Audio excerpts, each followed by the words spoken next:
I know everybody's super busy, and so if you will start recording. Thank you, Wayne. So good afternoon, everybody. So glad to have you as people are popping in and coming off their busy schedules. Many of you may not have your cameras on yet because if you were like us about 5 minutes ago, we were eating our lunch very quickly. And so just so glad that you could join us and welcome back. So I'm going to let Dr. Thompson and Lieutenant Governor Coleman kick us off. The commissioner will be here today. He's just running a little behind from a meeting he was at earlier. And we're just so grateful for everyone who could be here and our guests. So Dr. Thompson, I think you kick us off today and then you'll turn it over to Lieutenant Governor Coleman. Thank you. Thank you, Amanda. Thank you, everyone, for joining. It is good to see everybody.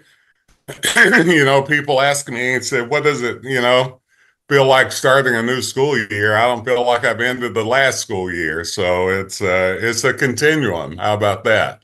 And that's important. That's what we're here to talk about today. It's for clear, it's for sure clear on my part that this Continuum is playing a big part in Kentucky and what we're doing and how we're doing it. But also, we've just become a national model. I've been all over the place this summer, and they hear about what we're doing and with the people that we've got engaged in doing this. And I want to thank you once again and appreciate you for doing it. We're still shooting toward this 60 by 30 goal. Proud to say that our numbers are looking pretty good. Kentucky, once again, we are leading the nation in improvement in completion rates, retention rates, persistence rates, and we are now above the nation's average. In 1997, when they set the goal for post-secondary education process to get to the nation's average by 2020, well, we didn't get there, but now we're batting above the nation's average.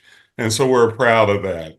Today, we'll talk a lot about this advancing educational attainment goal we have, but how we need to partner with workforce to make that happen. I think we've done, once again, a job in Kentucky that other people are trying to replicate nationally and really pushing this forward with our P-12 counterparts as well as higher ed into the workforce and bringing workforce in on the front end to help us to really define and decide how we go in the future. Our economy is doing well, even with a variety of things happening in laws and a variety of other places. Our economy is doing well. And higher education in K-12, as well as pre-K, has to be an essential part of that. And we're here to talk about that. And so they gave me stuff to read. I better read it or Amanda's going to kick me this time. So we play a vital role with educators, employers, and policymakers to align these efforts. Well, Amanda, I think I've even said all this without even looking at your notes. That's pretty good. We have to, though, in my mind, think about increasing these conversations even at a more rapid pace. When we think about truly, and we don't know what's going to happen down the road, but when we think about getting all of our citizens to where they need to go, I think we're going to have to think heavier about the gaps once again. And this group was put together to focus on those transitions and those gaps. But I think it's even more important that we do that.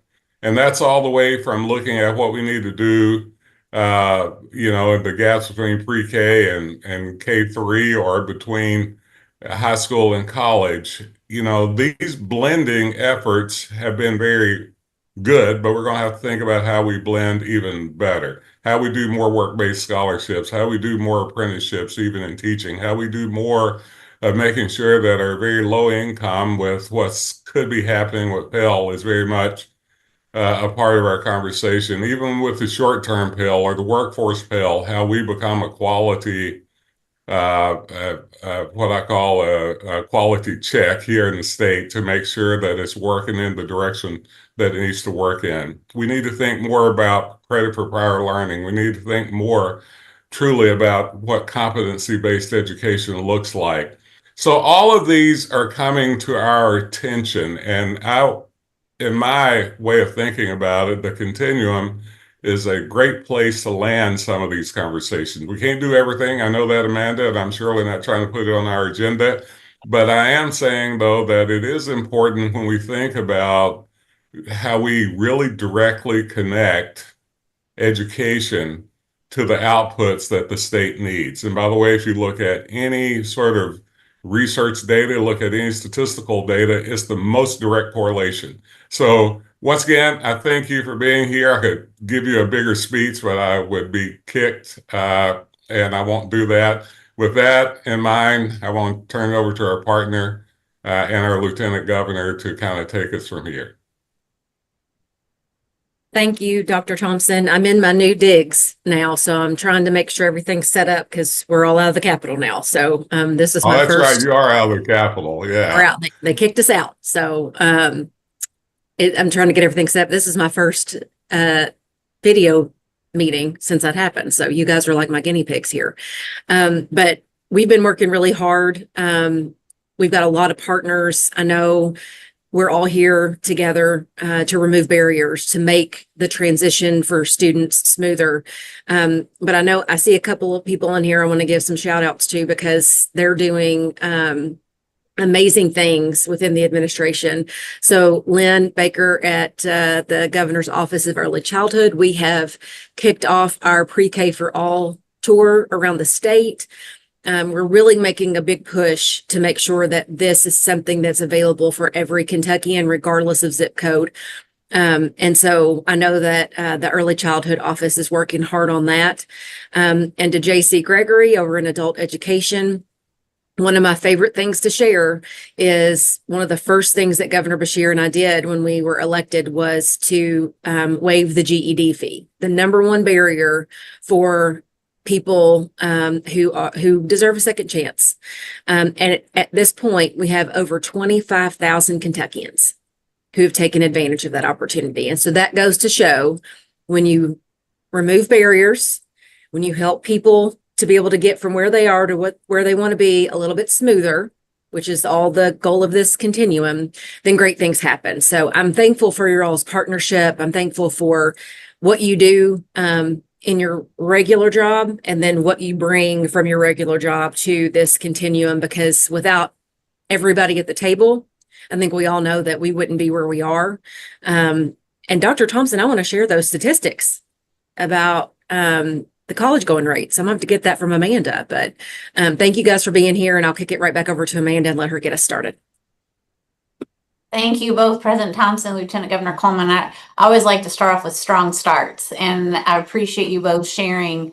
And I think this is the beauty of this group. And actually, I was just sharing earlier that I met with Representative Lewis today to invite him to be a part of this, since he is the chair of the Education Committee focused on pre-K 12. And I just said, people come because it's the right thing to do, and we're moving forward because we're working together. And it's true. So Robin, if you'll go on and share the slides. We do have, first of all, Macy, I apologize. I said Maddie. I meant to say Macy. Good morning. So glad you could join us and not be in class at the moment. So thank you. We do have two more people that are going to join us. We're supposed to today, but things happen. We have Millie, and she is actually from Veterans Affairs and will be joining us through a military lens, and provides a lot of support, wraparound support for our military men and women. And then we will have a high school student who actually attends the iLead Academy. His name is Merritt Hall, and Merritt will hopefully join us soon. I know I got permission to miss his class to join us today for a little bit. It's super important to have student voice and to have perspective here. And we also have a guest today. Sherilyn Brecher has a intern for her mental health intern. And so you'll see Faith Nelson on here. So if you didn't recognize her, she's just joining today to shadow and listen to this conversation. And so wanted you to know that we welcome new members and we'll continue to do so. So today I really need you to frame in on the our role and our mission as the continuum. Exactly what the Lieutenant Governor said and President Thompson is that we really do exist to remove barriers. So students can access a seamless P20 education journey, and that goes all the way into adult learners as well. And so we support actions that lead to Kentuckians earning the necessary degrees and credentials to succeed in the workforce, elevate our communities, and increase economic opportunity. And what I love about this mission that you all co-wrote are the 4 pieces that we do, because we don't duplicate work or take over somebody else's work, and we don't tell people what to do. Instead of, we come together to really have 4 main roles. And it's convening cross-sector partners, which we love to do clearly with this group. Monitor and report progress. We like to share data with you. We like to make you informed of what's out there, what's not out there. We're going to talk a little bit about that today. Identifying and advocating for policy solutions and accelerating action. And really, since 2021, this has been very much driven by our members of where we go and what we focus on. And so today, Robin, if you can go on to the next slide, please. Our objectives today is to assess our current work group structures for career exploration and K-12 post-secondary alignment. We can give you some updates on some of the work that's been going on that you all expressed interest in and focus on earlier this year. So we'll give you updates and an opportunity to really push in on where you'd like to see more of that, or a different direction. Are we aligned to what you had envisioned? We're going to explore current education workforce partnerships and data insights. I will show you that as a nudge of what we did last time. And then you're going to have an opportunity to provide feedback on next steps for advancing work in education workforce partnerships, career exploration, and the post-secondary K-12 alignment. So you'll see that we're going to jump in here after I stop talking and give you a little overview of what we did in April of our current work. You're going to get an overview of that and updates. I think you will be pleased, but we'll give you an opportunity to talk about that and give us an update. And then we also have a review of some current education workforce partnerships in the landscape. And what I mean by that is, when we were talking in April, you were very interested after the panel. If you remember, we had a panel, and I'll talk about this in a moment, from different perspectives. And what really stood out to you all were those education workforce partnerships. And what does that mean? What does that look like? And that is post-secondary as well as K-12, as well as really pre-K, into the world of how those workforce partnerships work. And so you had really elevated that as, we need to know more. What does that mean? So Robin and I took your feedback, and we said, we're really going back to the mission of the Continuum. We wouldn't dive in and set up partnerships, because there are people and agencies who do that. But we do have structures in the state that already exist. And so we are not out for duplicating work, but we're up for elevating or engaging in the work that exists. So we are really happy to have Alistair kind of give an overview today. And we are welcome Lakeisha Miller from the Kentucky Chamber Foundation and Johnny Collette from UK, but they also serve on KWIB and lead work groups. And so we're going to hear about what already kind of exists, or what does exist in the realm of what we are interested in. And then at the end, we're going to clarify some roles and actions that you would like to see us push in on, and that will set up our agenda for November. And so in April, we dug into that panel and really started talking about the importance of that tight, strong pipeline from education into the workforce. So we do have a well-educated workforce that can provide a better quality of life. Everybody on this call is absolutely a part of that and must be. So Robin, if you'll just show the April slide, and then we will turn it over to our updates. But just reflecting on the conversation very briefly, is that we introduced Kentucky's updated top 5 high demand work sectors. And if you remember, Alistair gave a good overview of that, how that was determined, what that means, that how many jobs, there are multiple careers in those sectors. And I think when you hear from Jessica on futurity, we align with that very well at all education levels with Kentucky wage data to show that. We also had the panel discussion of the workforce implications. What does this mean for education? What does this mean for families? What does this mean for students, our workforce? And then review of current data trends within the high demand sectors. And if you remember, Sam Keithley from KY Stats gave an overview of those sectors where we have the need, and how intentional Kentucky really can be and is with the data that we have. And so at the end, I know it's kind of hard to see this word cloud, but at the very end, we ask you what stood out to you. And this, what's not hard to read, is partnerships, alignment, futurity, and collaboration. And so we really took your notes And a lot of these other smaller words are not insignificant. They absolutely pour into those same common themes. A lot of it was on career exploration, opportunity and access to even dig into what's out there. Because if we all share it in this group and we don't share it within our network, then how do people know? And how do we really provide opportunities and true access? So at this time, I'm going to turn it over to Jessica Fletcher. She's going to share first. Jessica is a main lead on our Futurity website, and she will give you an overview and update of what we have done and who we've talked to since April based on your feedback. And then right after Jessica, we're going to have Melissa Bell, who's our Vice President of Student Access, to share an update on the competencies to kind of let you know how that's going, what does this look like? And this is specifically in relation to career exploration and our K-12 post-secondary alignment work. Two facets of it, certainly not all of it. So we will do more discussion afterwards, but Jessica, I'm going to turn it to you first. You're muted.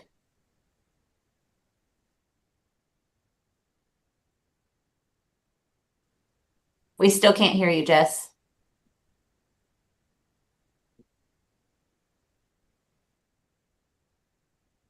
Nope.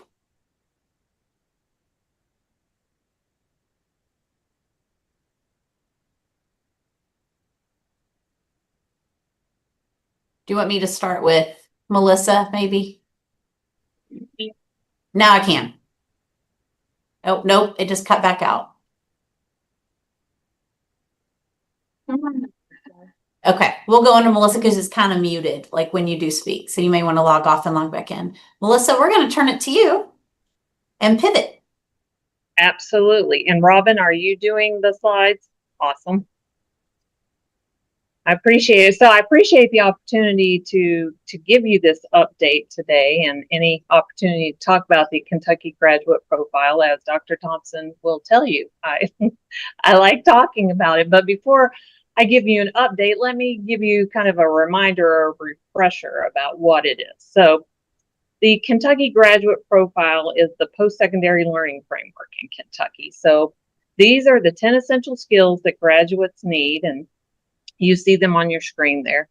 And these are skills that it does not matter what major, it does not matter what you plan to do after you graduate. These are the skills that are important for lifelong success. And so I don't think anything on that screen is going to surprise you. You know, leadership, communication, civic engagement, things like that. You can go to the next slide, Robin, please. And as a directive or a request of the CEC, CPE and KDE staff work together to create a crosswalk between the K-12 portrait of a learner and the post-secondary Kentucky graduate profile. And that's what you see on your screen right here. This is a visual comparison and alignment of the K-12 and post-secondary learning frameworks. And as you can see, there's a lot of alignment. Sometimes it's a one-to-one alignment. Sometimes it's a one-to-many. But the important part of this is that we had no issue. There was no skill or nothing in the portrait of a learner that was just out there as an outliner, and we said, oh, this just doesn't fit anywhere. So the main point is there is an alignment, and hopefully, as we go forward and talk about learning, we're going to see this seamless pattern and building of skills along the way. Next slide. You're good, Robin. So we're in the process of trying to make this ubiquitous, basically. So full-scale implementation. But how we got here is that we spent a few years working with campus teams, basically to lay the groundwork for all of this. And then last summer, we came up with statewide definitions for each of the skills. And we identified 3 levels of mastery for each of the 10 essential skills. And now we've asked each of our institutions to give us campus implementation plans on how to make the graduate profile part of the institutional fabric. And those reports are actually due in a few days. And I'm really looking forward to reading it to see both the unique aspects, but also the common patterns across our campuses of how that this is going to be integrated both into the curricular and co-curricular aspects of each campus. Next. So just to give you a little bit more in depth about our phase 2 work, last summer actually, we worked with the Competency-Based Education Network, CBEN for short, to help us define each of these skills so that we're all speaking the same language, and to identify 3 levels of mastery. So we created teams for each of the 10 essential skills. Each team had faculty, staff, and employers at the table, and KDE staff was part of the discussions as well. And those teams hammered out the definitions, and then we took those definitions and built out 3 levels of mastery.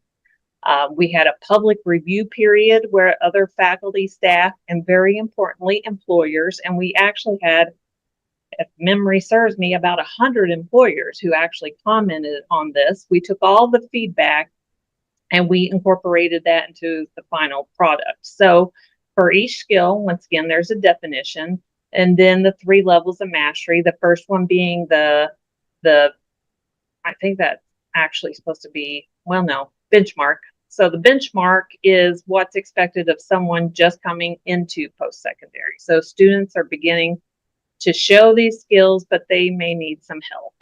The milestone level is after 2 years of college, completion of associate degree, or 2 years at a university. And at this point, students should be able to demonstrate these skills without much help. And then at the capstone level, that's when you're getting your bachelor's degree. You've mastered the skill, you can demonstrate it with expertise and precision. So you can see that there's a progression of learning and skills development. And to me, this progression is really a wonderful way to show the value add of post-secondary education. Next slide. And I just wanted to give you one example here. And that's our essential skill 7, engage in civic life. And so our definition actually for civic engagement is that graduates will engage in political, social, and other activities to address issues that benefit society. So this slide here shows the performance indicators for the benchmark level. Once again, high school completion or just coming into post-secondary. And at this level, students are expected to respectfully discuss basic ideas related to public policy and the social good.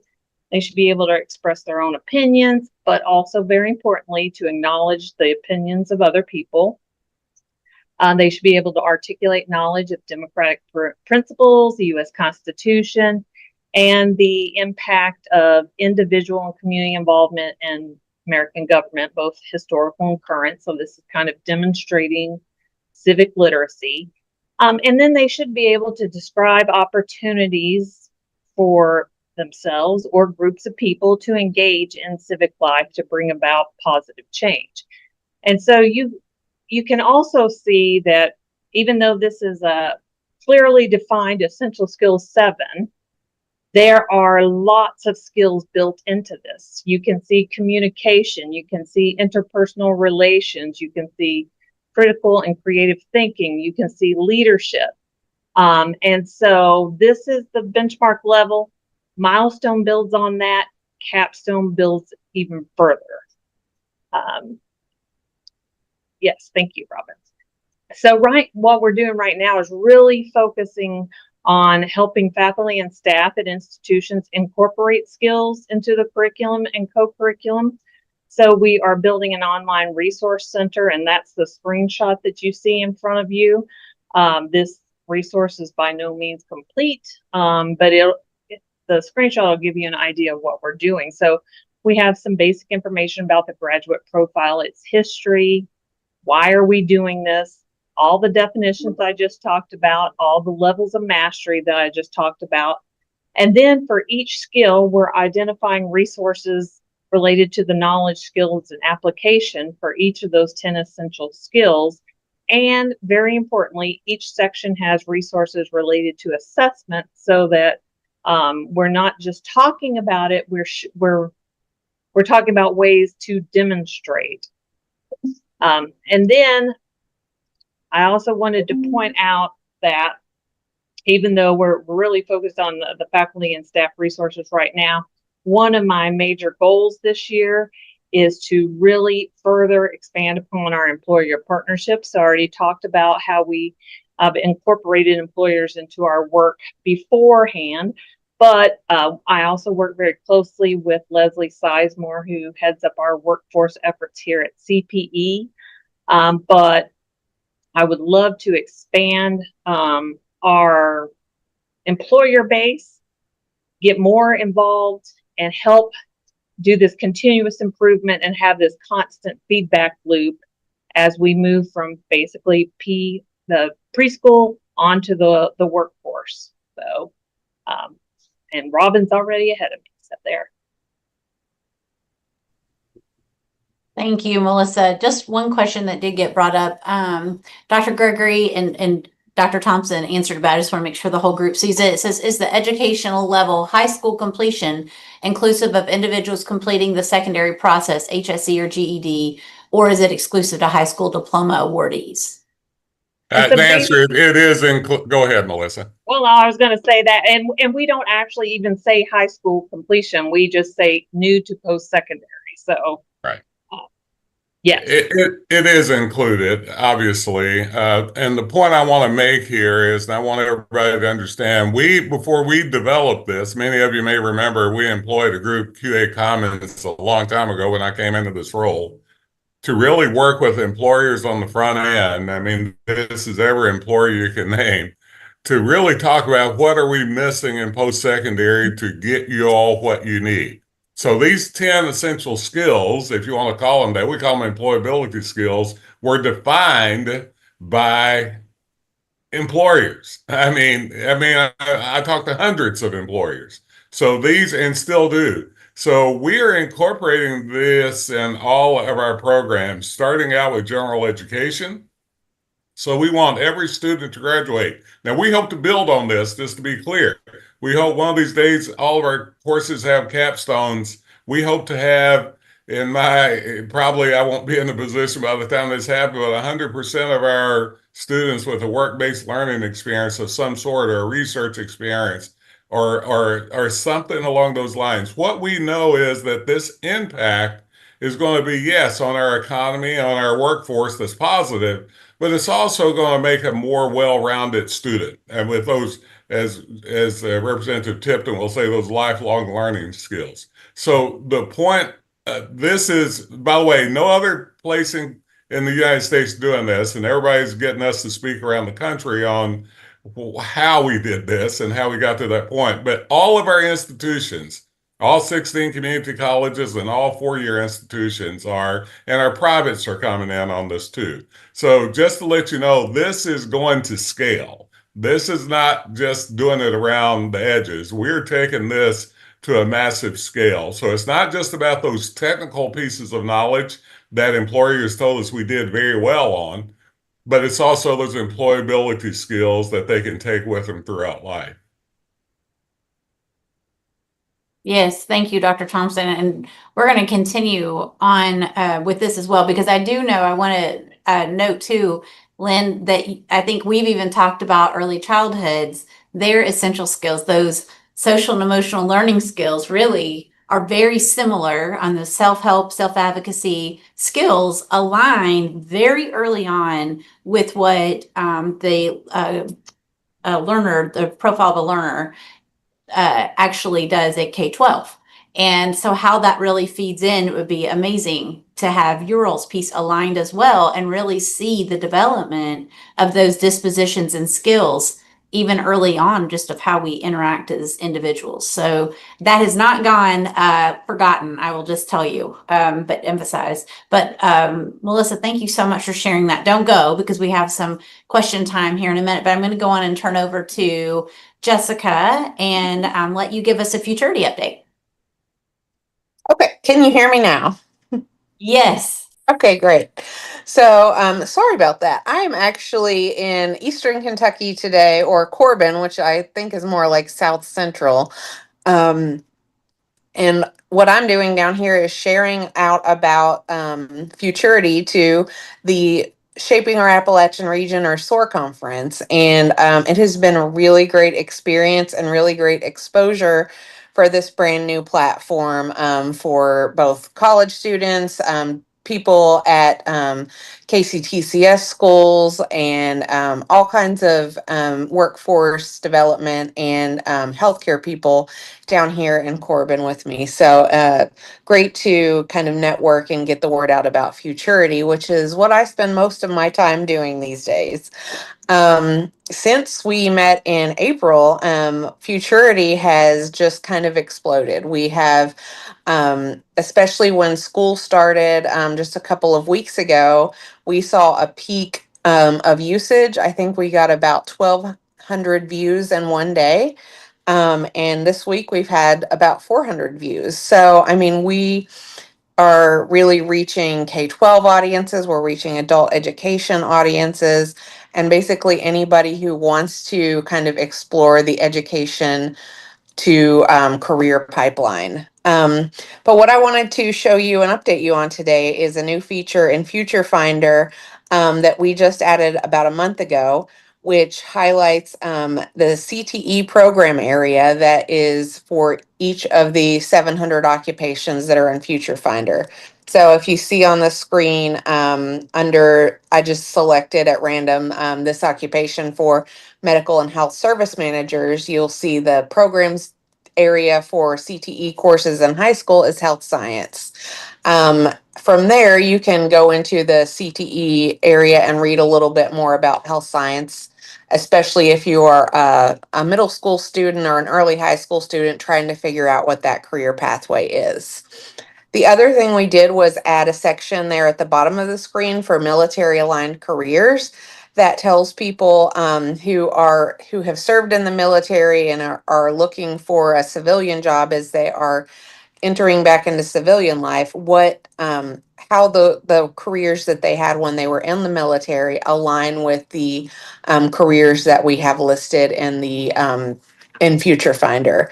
So two really great new ways to kind of show the data, but in a very user friendly way that is really aimed at helping everybody understand that college or the education to career pathway. Um, so also, I wanted to add a little bit about apprenticeships. We do have the apprenticeships data from the Education and Labor Cabinet, and we are hoping to add that to Future Finder in the next couple of months. And we are still slowly but surely building out our scholarship database with the help of Kia. So those two new features we're hoping will be available as soon as humanly possible. But there is a lot of work to be done to both get the data included into Future Finder and designed how we want it to look. Um, and then finally, we have been meeting regularly with a workforce work group to continue to talk about how the business community can engage with Futurity. And one of the things that they really wanted to see was different ways for audiences to be able to engage. So probably next month, we will be showing, or we will have a new homepage for Futurity that will look a lot different than the three kind of main areas of the website that you see on the homepage now. And this will be more targeted to individual audiences such as adult learners, high school students, middle school students. So people can go to the homepage, identify as whatever audience they are, and then immediately find information on Futurity that directly applies to them. So really excited to get those developments off the ground. And if anyone has any questions about Futurity, please always reach out to me and help us make this bigger and better. We know we are on the forefront of what any state is doing in this area, and we want to keep it that way. So we're continuing development and improvements as we go. Awesome, Jess. Any immediate questions for Jessica? Awesome. I'm very encouraged just by even what we've heard today. The other things we have not even talked about that continue to go very well, and the really the impact of this network. We still have the Kentucky Advising Academy.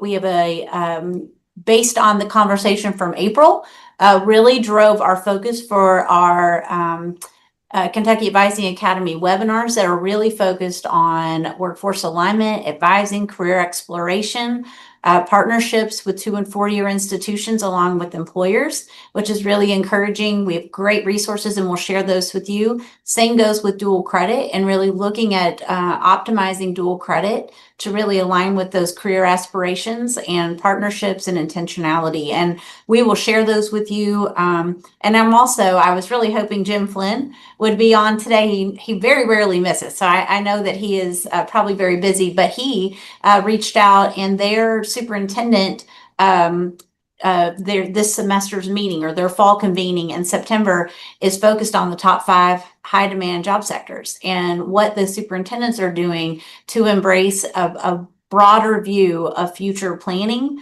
for their students and how to really build out that ecosystem of support.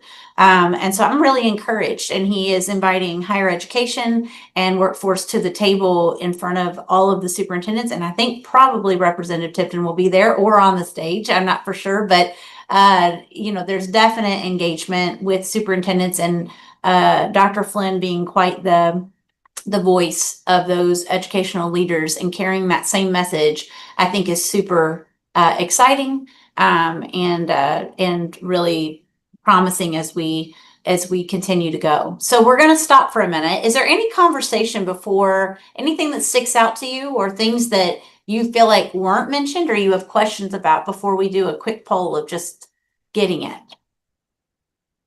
Yes. Oh, thank you, Representative Tipton. We did present on futurity at the Interim Joint Committee for Education this past summer. And actually, we've gotten a lot of feedback. I'm so glad you heard good feedback behind the scenes. That makes me happy. We got really good conversation, engagement, and that doesn't always happen when our representatives and senators are super busy and trying to figure out what's important. We also presented to the BR subcommittee for post-secondary education and had a lot of conversations after that meeting as well, and offers to call their local jailers to engage in futurity, to call their local education organizations to help their adults in their community. It was very encouraging. I think Jessica and I were there for an hour plus afterwards, which we were more than happy to do. And so really, thank you for bringing that up. I appreciate that. Anything else that comes to mind? Amanda, Yes. hi. I hope you can hear me. As you know, I'm traveling, but I just want to thank you all, and especially Jessica and you and CPE. As you know, there was a steep learning curve on futurity, and I know that I learned it's not as easy to produce and as you would think.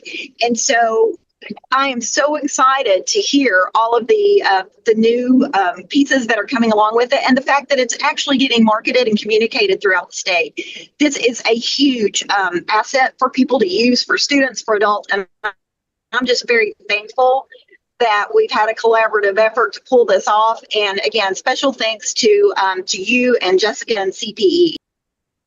Thank you, Beth, so much. I appreciate that. And it came from this group. The need arose from this team. And so I appreciate your partnership. And the other thing I will mention briefly that Beth can share a little bit later is that she is leading, and I'm right there helping her along or being supportive of a middle school career exploration grant that is really hosted through ESG and another organization. And it's a planning grant to really elevate career exploration in middle school. And really what we found is there's a lot of components that Kentucky already has in place. We have policy, we have standards, we actually have a person who focuses on middle school exploration, career exploration. And so we're looking to elevate that and do even more.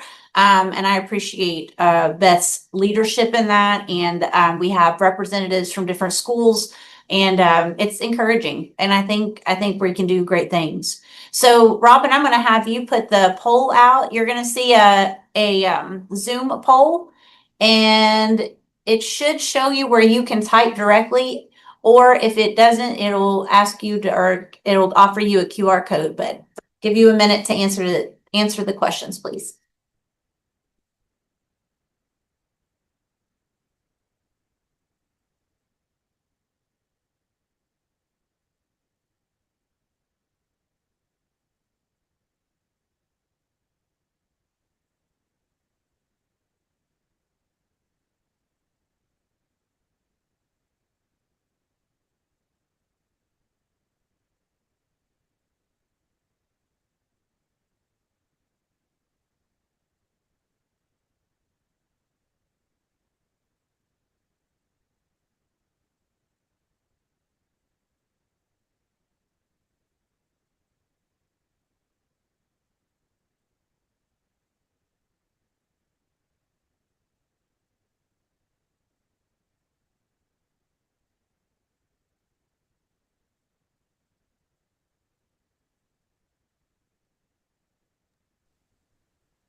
Hey Amanda, while we're completing a poll, can I make a quick comment on the graduate profile?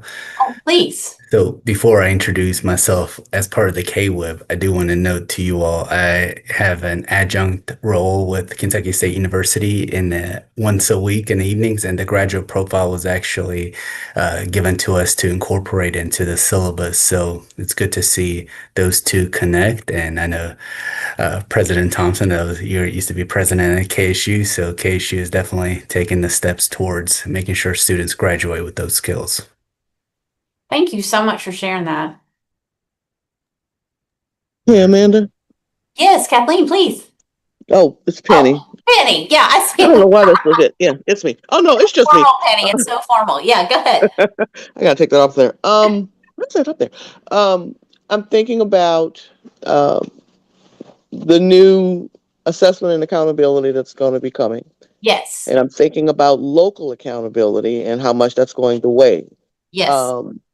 How much? And I know conversations have been had. I know that there's some overlapping here, but Sure. in terms of access, in terms of opportunities, and in terms of holding to that local accountability, yet understanding that still at the KDE level, there still have to be some things that are non-negotiable. Right. How are you navigating that, and what's that going to look like? Yeah, that's a great question. And I'll be honest, Penny, I'll be anxious to see how that works too.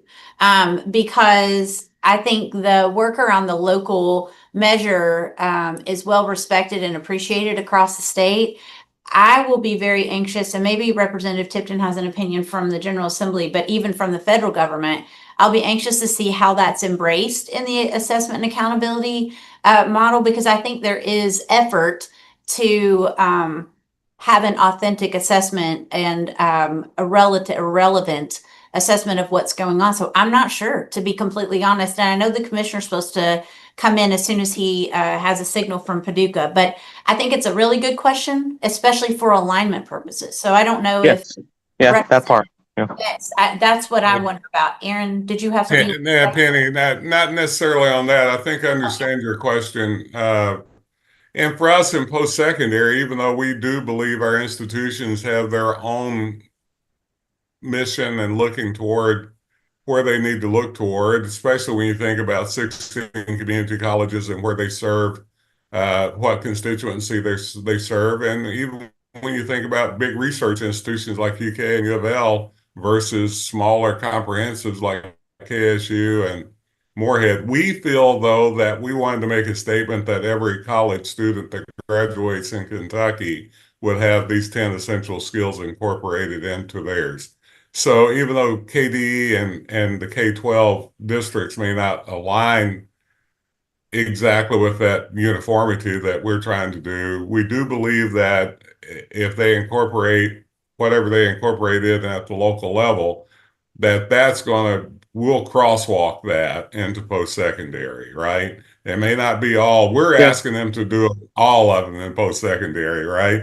And there's some of our programs going to do it more than other, they're going to do one or two things more than our other programs.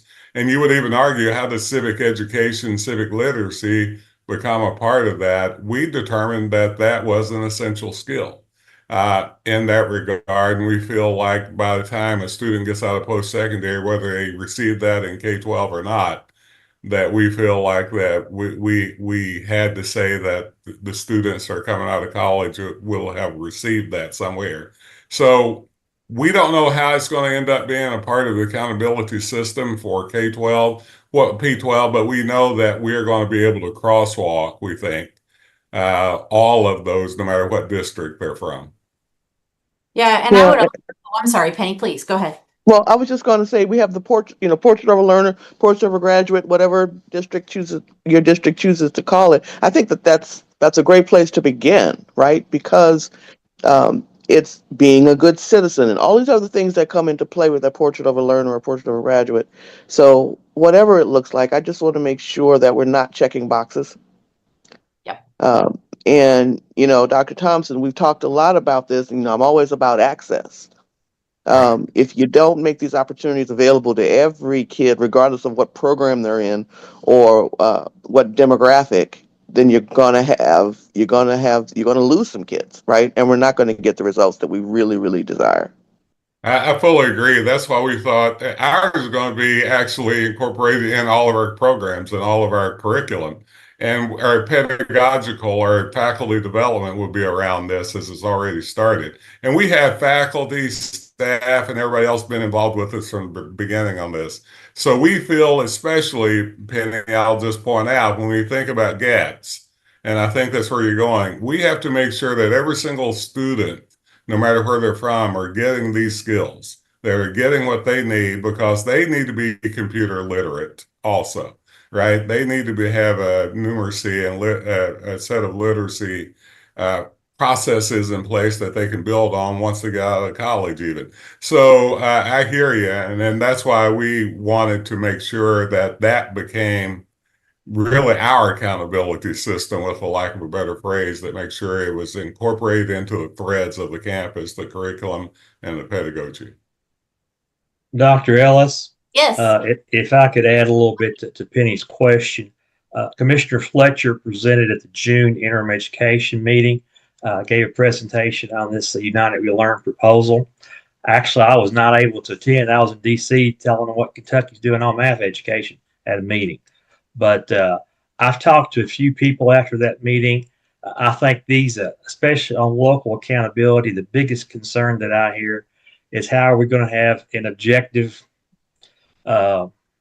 system of analysis across the state, with every district kind of identifying their own local accountability. And I think it's just a lot of, you got to understand, a lot of them, if you're not on the education committee or involved in this work, the education community sometimes speaks a foreign language to some of the legislators, if you understand what I mean, because a lot of the terms, a lot of the languages used are terms they're not familiar with. So it's going to take a lot of one-on-one conversation with each legislator in your community, explaining what this is, helping them to understand what the goals are and how this can be achieved. Thank you, Representative. And I think it's definitely an ongoing conversation. And the other thing that continues to come up, I think the crosswalk is a great start. I think embedding the pre-K skills as well, I think just makes it stronger. And, there are the essential skills that were put into law several years ago for K-12 that are embedded in the career standards. And so I definitely think there's a lot of viability there, but still to respect the unique aspect of the local measure should be interesting. So I appreciate you bringing that up, Penny. So Robin, do you want to share the results? Sure. So can you all see results now? You can? Okay.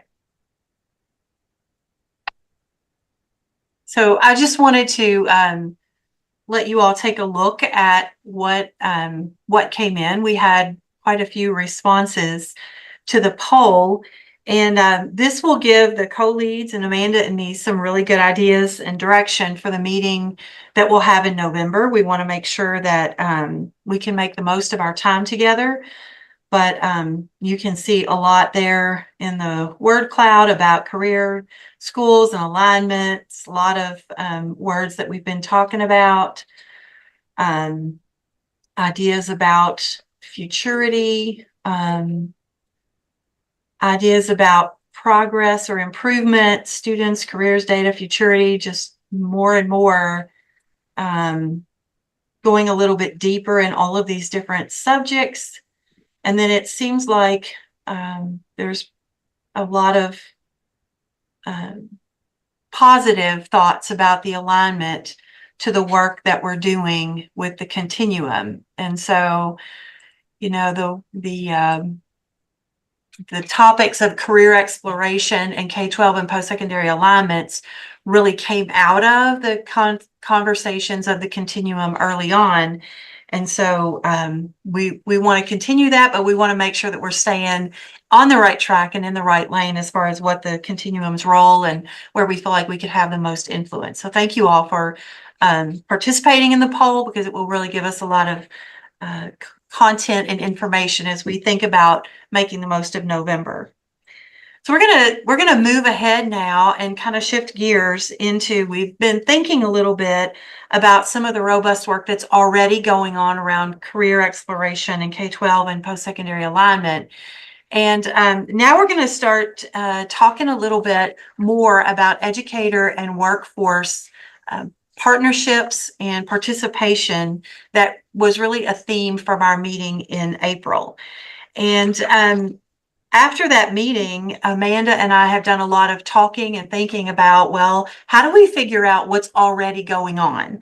And so we went to one of our familiar partners, which is Alisher, the executive director of the Kentucky Workforce Innovation Board, and said, can you help us figure this out?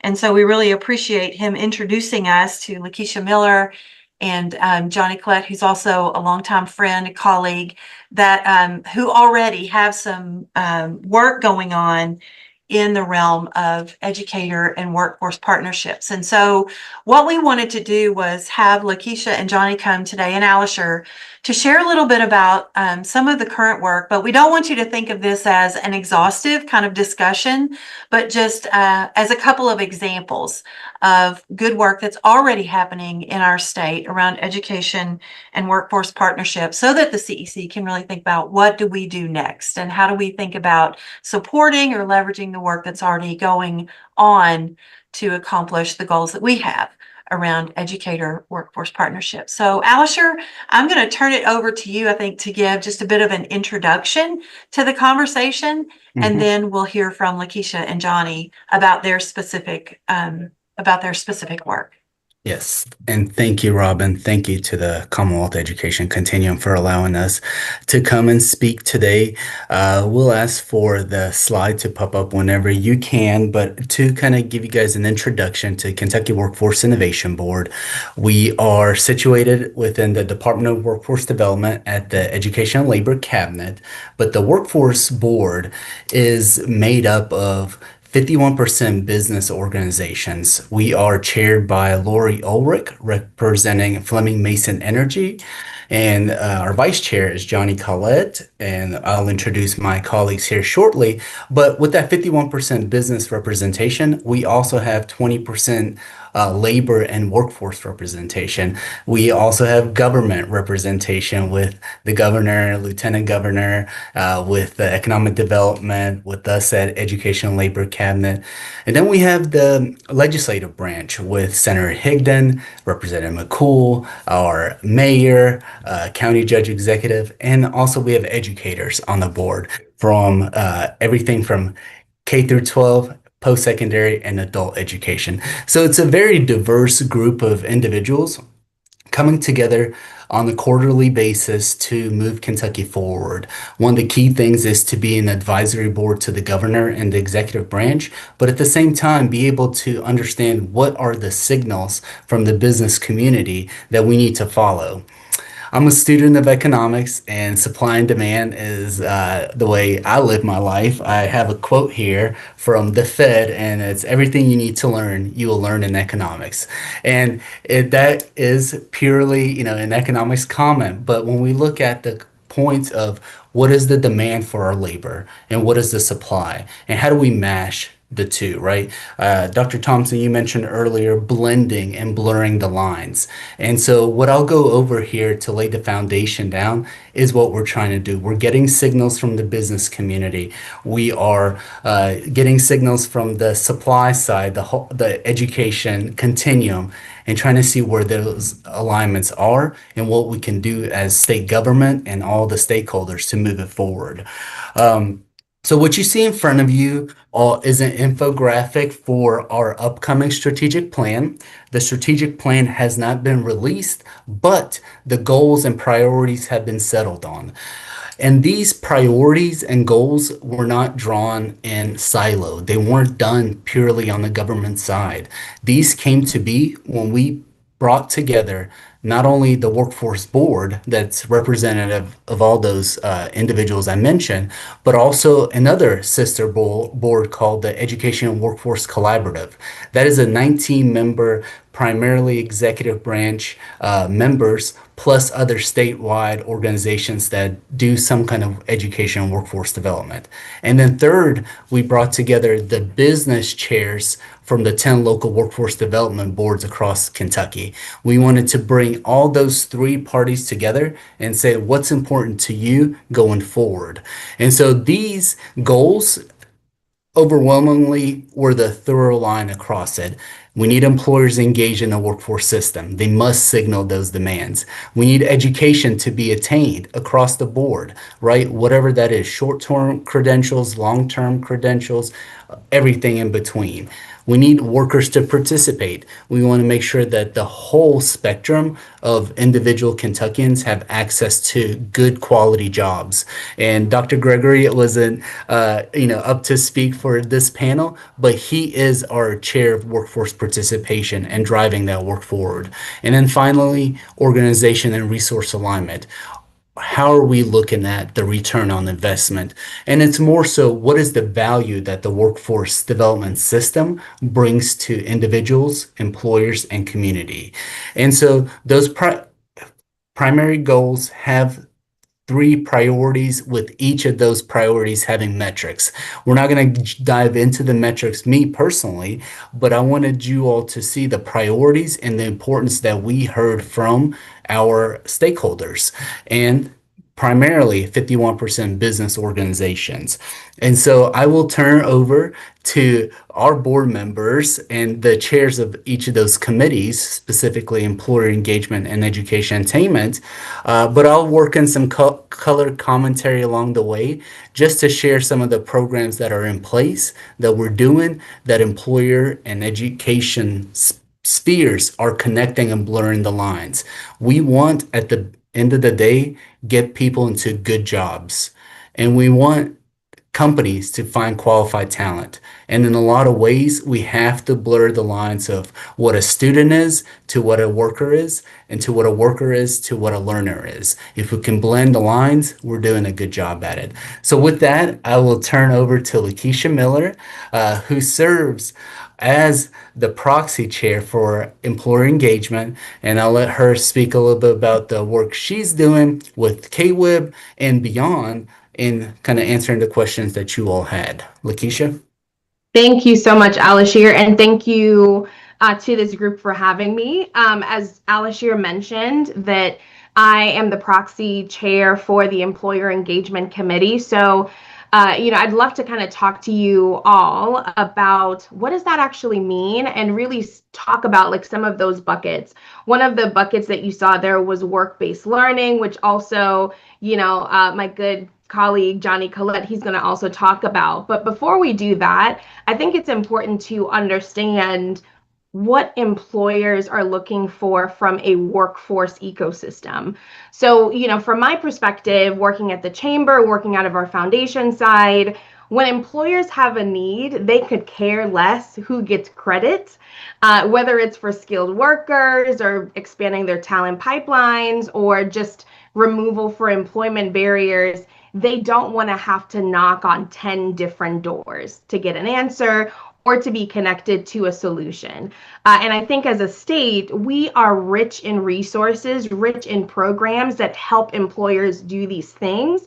One thing that we've learned is there's a deficiency in how that process is streamlined or coordinated. So maybe some of you have heard about the statewide, talent, team, SWAT, which is something that really is how do you develop a coordinated system across Kentucky where it's a single, clear, and coordinated response for employers.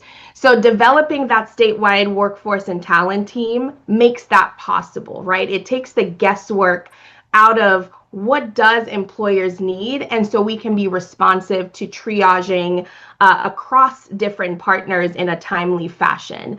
I always think that efficiency creates opportunity, and opportunity attracts talent. So when we think of all the different opportunities that our students need, that our workers need, but also how does it match to the demand of employers, the more that we can create more efficiency across that system, the better it is for the long term for our state. So really excited to cultivate what SWAT is. Again, most, if not all of that work is going to happen at a local and regional level. So SWAT really is intended to strike that balance between statewide standard of excellence and local flexibility that's needed to address the needs of businesses in their own communities. So we're really excited to see SWAT kind of take off. We've hosted an inaugural convening December 2024. It's hard to believe that was just last year. It feels like 2 years ago. But it's really taking shape in terms of, how do we start working closer together? Sorry, guys, I'm getting over a cold. Working closer together to help employers reach the next step. So one of the areas with the KWIB, especially with the employer engagement piece, is work-based learning. And part of that, I think, is truly understanding what supportive services do employers need to be able to expand the pipeline for work-based learning opportunities.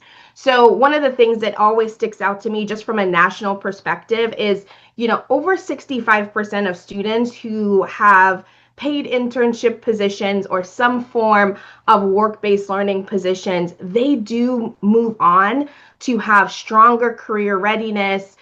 In a lot of cases, especially if it's internships or any type of apprenticeship model, they do receive full-time job offers. And when you compare that to 39% of students that don't have internship or really clearly aligned work-based learning opportunities, it's dramatic. And when we think of our state's workforce participation, how do we continue to grow that pipeline with employers? A lot of employers, they really want to grow their own workforce, which is fantastic. And I think work-based learning helps them to do that. So with the work along with the KWIB, it's how can we provide supports to employers to help them to understand how do you create that talent pipeline development, stronger candidate readiness that ultimately leads to an improved job placement and workforce participation for Kentucky. So what we've seen, or what we'll start diving into, is the more clarity we can give to employers around how do you engage. And maybe that is just case studies. We have so many examples of strong employers that have figured out how to do it. Even in some of those top sectors like healthcare, even manufacturing, you have a subset of employers that are saying, I can't bring anybody on that's younger than 16. But then you have a couple employers that's like, no, you can bring people on that's 16 years. They don't have to be 18. So again, how do we start pushing those examples to the forefront so employers can really start clarifying and understanding what it really takes? how do we start engaging employers more in mentorship opportunities for students that might not be at that internship level? What does that career exploration wheel and preparation wheel look like? So again, that they can contribute from an effective lens, but also making sure that we are tying it to definitions and outcome metrics that employers understand. So I think part of that and being able to work closely with the Education Attainment Committee is going to be good, because while we want to increase the supply, we want to make sure that it's streamlined and coordinated with the demand. So I'll pause here because I feel like I've talked a lot. Plus, I think my throat's going to die in a second. But Alishir, any additional points that you feel like I should add here? I think that's great, Lakeisha. One of the key things, we have a good traction and understanding of registered apprenticeship. Registered apprenticeships provide a better entry level wage compared to other jobs. Data shows in Kentucky, a registered apprenticeship pays $18 entry level, while everyone else averages at $14 an hour. And so we are really doubling down on growing registered apprenticeships, but also understanding employers have different needs, and they may not need the gold standard of a work-based learning model. They may want to do a FAME type of model that Toyota started, over a decade ago. They may want to do a CTE internship that could be, pre-apprenticeship, or it could be something else. So as Lakeisha was saying, it's really meeting the business where they are. And I will give an example. Novellus is a company in Guthrie, Kentucky, right there on the border of Tennessee. It's a metals company in West Kentucky, and their registered apprenticeship program was launched, and they're seeing not only the tangible benefits of people coming in, retention, all that, but the intangibles of leadership skills being built, their future company leaders are built through the registered apprenticeship program.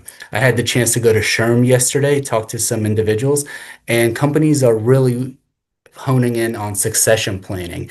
In 5 to 7 years, as the expertise of the boomer generation is leaving out the door, how do you pass that on to the next generation?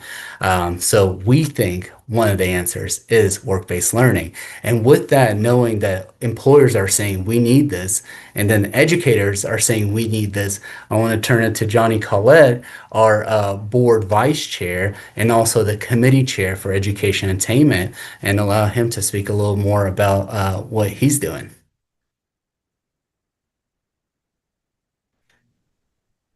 Thank you, Alishir, and thank you, Lakeisha, for your thoughts on this as well. As the chair of the Education Attainment Committee, I'm excited about our focus on expanding access to work-based learning. And, we plan to do a number of things. As Alishir said, our strategic plan is not released yet, but it is, set. So we look forward to releasing that in the coming months, and looking forward to many opportunities to partner together even more. So a number of things we plan to do in the Education Attainment Committee around work-based learning, and again, expanding access to those opportunities, is to develop clear explanations of commonly used terms is one thing.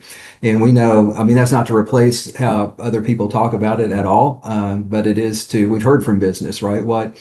How can we sort of all talk about this in a way that we all understand? So we'll be not doing any of this work in silos or in isolation, but with partners like you. And so developing those commonly used terms will be a big deal for us over the next several years. And then looking at assessing available funds. Dr. Thompson mentioned work-based scholarships earlier, and others have leaned into that. So we don't want to leave any opportunity on the table for students. And another thing will be to establish a network of work-based learning experts that support learners across the state. And, specifically as we think about that with our CTE and across districts in the Commonwealth. So that'll be an interesting thing to do again together as partners, as we think about, really having opportunity for employers and others to know okay, here's what we want to do this, but how do we do it? How do we do it well? And how do we partner well to really increase opportunities and advance these options for all of our students? Again, all of our students is what we've talked a lot about today. So some of those metrics, I'm not going to take a lot of time because I think I'll be a little less efficient if I'm not careful than my colleagues from the KWIB today. And Amanda, please shut me down. I need it sometimes. But a couple of metrics that I will point to within the first year, we're going to be gathering work-based learning outcomes data related to post-secondary attainment and employment. And specifically, there's something that means a lot to us and a lot to me as well personally, is that's going to include subpopulations. We want to make sure this notion of not leaving any student behind, that we really aren't, and that we're asking the right questions, right? We don't want to just ask the right first question. How many students are engaged in work-based learning? We need to be the ones in the room who ask the right second and third questions, right? So if that's the number involved in work-based learning, that's a percentage, then what percentage of those are students with disabilities? What percentage of those are English learners? So we care a lot about that, and we're going to focus a lot on that in this first year of really learning what's out there and learning what the realities are around the data. And again, in terms of being efficient with time, and having great models set for me by Alishir and Lakeisha, I don't want to be a bad non-example for this. So I want to transition into a couple of other things. Alishir asked me to talk about something that's been really my whole career, and that is people with disabilities as it relates to this notion of education, because this is the Commonwealth education continuum, and as it relates to employment, because that's a lot of what we're talking about today. But from the state level to federal level, local level, and now back to the state level at the University of Kentucky, this has been my career, is focusing on disability education and employment policy. So I wanted to talk a little bit about that with you and sort of give us an opportunity from all the different places we come from to level set around some of that. Some of this will be very familiar to many of you. Some may be news to you. Maybe you'll hear some things that you hadn't heard before. You didn't know it was, quite to that extent in terms of prevalence of people with disabilities or something else. But I want to begin there and talk about disability prevalence, and people with disabilities make up a significant demographic and represent an underutilized talent pool across Kentucky and across the nation. In America, about 1 in 4 Americans identify as having some type of disability. Now, don't have to answer out loud or anything, but when you think about Kentucky, do you think that ratio goes up or down? Yeah, if you said up, you would be right. So about 1 in 4 Americans identify as having a disability. About 1 in 3 Kentuckians identify as having a disability. So actually that percentage is about 37%. So that's, more than 1.5 million of our citizens in the Commonwealth, more than 1.5 million of those folks who are our neighbors, our friends, our family. So disability prevalence is pretty significant here. But what about employment outcomes for people with disabilities? Well, we just heard that Kentucky has one of the highest disability rates in the nation, but at the same time, we have one of the lowest workforce participation rates among people with disabilities. So 39% of Kentuckians with disabilities are employed. And you can do the quick math there, right? That means 61%, again, of our family, our friends, our neighbors, 61% of people with disabilities in Kentucky are not employed. So when you compare the percent employed of people with disabilities to those without disabilities, it reveals almost a 40% gap.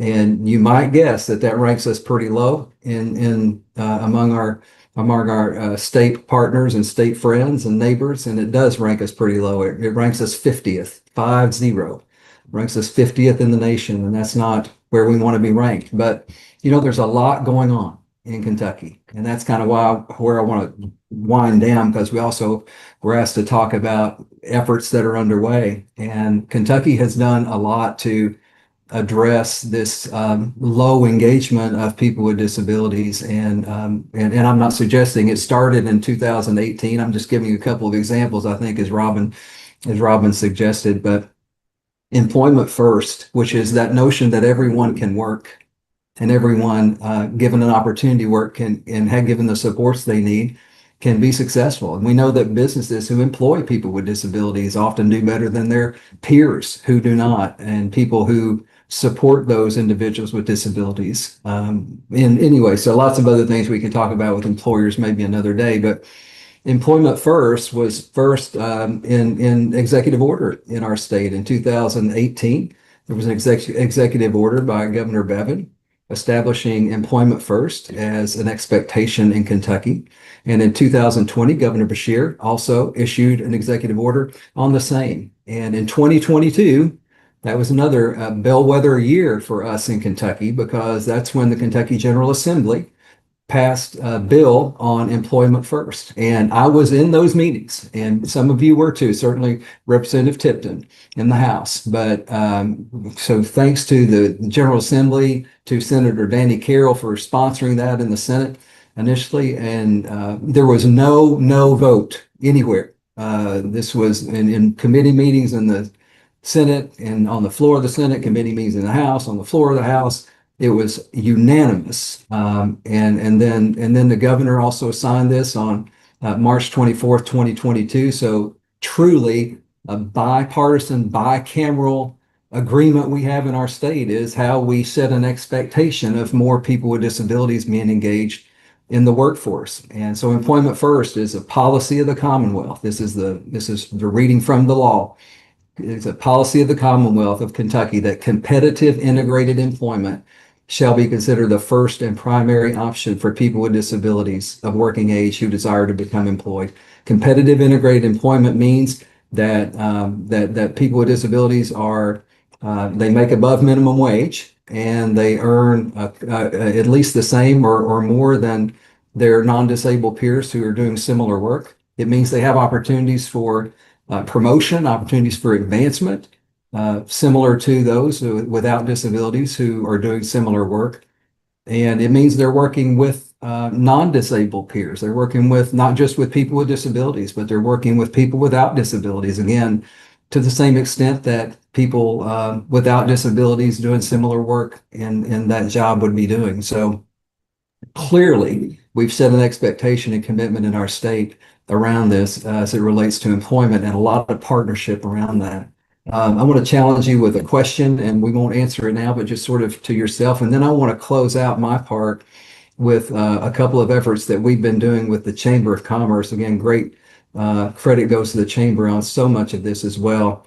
But let me ask you a question. When you think about disability, do you think of disability as an outcome or a demographic?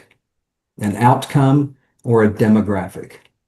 So I'm going to suggest to you that a lot of times, maybe a lot of us think of it as an outcome, but I'm going to challenge you to give some consideration to thinking about disability as a demographic, just as we would anything else. When we're thinking about recruitment and hiring and developing and retaining talent, what kind of shifts might happen if we viewed disability as a demographic rather than an outcome?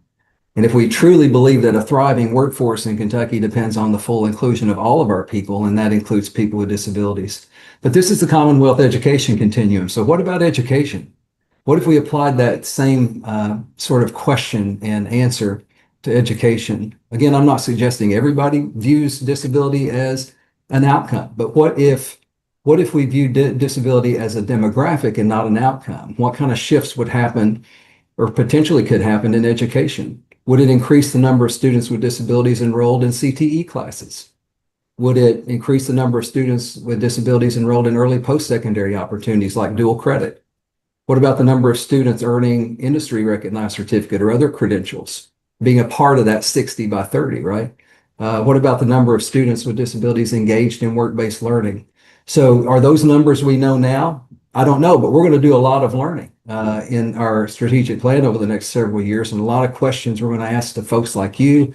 And a lot of times we're going to want to share what we learn with you and have you help refine what we learn over these next 4 years. But last thing I'll do real quickly, employment's a key priority for us at the University of Kentucky Human Development Institute, where I serve, and we are the state's University Center on Disability. And we've been pleased to work with so many partners over the last several years, and particularly the Chamber of Commerce and the Chamber Foundation, and even more specifically, so many on Lakeisha's great team over there. But we've done 2 inclusive workforce summits in Kentucky. We did one in 2023 and 2024. And the focus of those was on engaging the talent of Kentuckians with disabilities. There were several hundred at both events that were held in Lexington, and most of those were employers and then lots of other people coming together to think about how do we put some particular thought and consideration around this population of students or population of individuals that face so many barriers that the Lieutenant Governor talked about and so many gaps that Dr. Thompson talked about earlier. And then another thing we did with the chamber is the Disability Hiring Academy. And I promise I'm almost finished. Disability Hiring Academy in January of this year. The chamber was so wise to add the Disability Hiring Academy to its suite of hiring academies, the Military Hiring Academy, the Second Chance Hiring Academy that had been so successful. Well, they added the Disability Hiring Academy in January of this year. And when I looked at the impact report that the chamber produced, and I know Lakeisha has seen this and she could talk about it better than me, but I was just blown away. I mean, there were 46 organizations that participated and represented a broad range of industries. The pre and the post data from surveys showed this just a transformative learning experience. So a couple of those real quick. Prior to the academy, 60% said rated a low or moderate level of confidence in recruiting, training, and retaining individuals with disabilities. 88% post-survey, 88% of participants indicated they had gained a stronger understanding of disability inclusion strategies, felt more confident about implementing them. Another post result, 60% of respondents reported taking taking concrete steps to improve their hiring practices to more explicitly include people with disabilities and making workplace accommodations. And so then the chamber looked again 3 months out. The majority had taken concrete steps to enhance that workplace accessibility and inclusion. And this is the last one, but this one blows me away more than any. Notably, the chamber found this, those that attended this academy, over 20, I think it was actually 21. I think it was 21 individuals with disabilities were hired. And it was reported it was directly because of this academy. That's what the employers reported back to the chamber. So as we think back on the priorities that I started with the Education Attainment Committee and that I have the privilege of leading at the KWIB, we're laser focused on ensuring that all Kentuckians can achieve across the educational spectrum. So earned credentials, work-based learning opportunities, early post-secondary opportunities, employment. That's what we're about. That's what we're going to do. That's what we're going to need help with. We're going to keep coming back to you over and over again, and because you're great partners with and for us. And so with that, Alice here, I'm sure there's a lot that I missed. Maybe there couldn't be too much that I missed as long as I would say, Johnny, we appreciate your passion with it. And I think to the point that, Johnny really focused on individuals with disabilities, but the employers that came together to build this strategic plan, they said we need more veterans in our workforce. We need more immigrants and refugees. We need more people coming out of incarceration. And so with all that, we really want to be able to increase the talent pool because those are places we can really have gains and increasing that participation. I do want to note a couple things for that employer education collaboration. So with our prison system, Governor Bashir invested in jobs on day one with Luther Luckett Prison having some iron workers that are going in there and training, and they're getting credit for prior learning as soon as they come out into the iron worker apprenticeship program. The CTE certification process that incorporates employers reviewing and the local boards reviewing. So that is also a collaboration with business. And then our group, the KWIB, has launched an AI task force to understand how AI is impacting workers and employers. And we have across the spectrum, business, education, and everyone else trying to contribute and seeing how does AI impact workers in the workplace and what can be done to complement trainings and to embrace the technology where we can and use it appropriately in the lens of workforce development. So that's what we have, and hopefully you guys walked away with some information. We're open to questions, but back to you, Amanda. Yeah, thank you. Well, first of all, thank you both, Lakeisha and Johnny, for sharing, and of course, Alisher, for you always being willing to jump on a call with Robin and me and always help us with all of our questions. You did have a question, Johnny, from Amber Snell, and I forgot to introduce Amber. So Amber is our new EPSB representative. She is the chair, current chair of EPSB. And her question, Johnny, is in the chat, but I want everybody to hear it. It says, I would be curious as to the breakdown of the type of disability for the 61% who are not employees. Are these physical, mental? Is that data there or available anywhere? Yeah, from this particular data source, that data is probably not as clean as we would like it to be. But what we do know is that would be a cross disability sort of category, if you want to use that term. But in terms of the specific breakdown and as far as numbers, I don't know the answer to that. But let me dig a little bit more, and if I can find something, I'll pass it along. Thank you. Any other questions that come to mind for Lakeisha or Johnny or Alisher? I have one for them.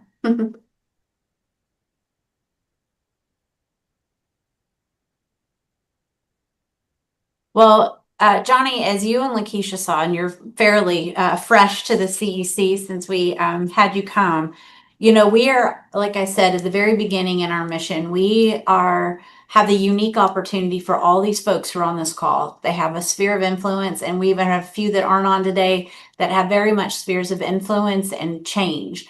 Clearly, our co-leads are incredible leaders, well-respected leaders at all facets of our pipeline and in our state. And so my question is, when you hear this, and we talked to Alisher a little bit about this, but where do we fit? And you will reference it. So this is for Lakeisha or Johnny. Where do we fit in these work groups for you? Because what we don't want to do is duplicate the work. We want to elevate it. We want to advocate for a stronger pipeline and certainly support it.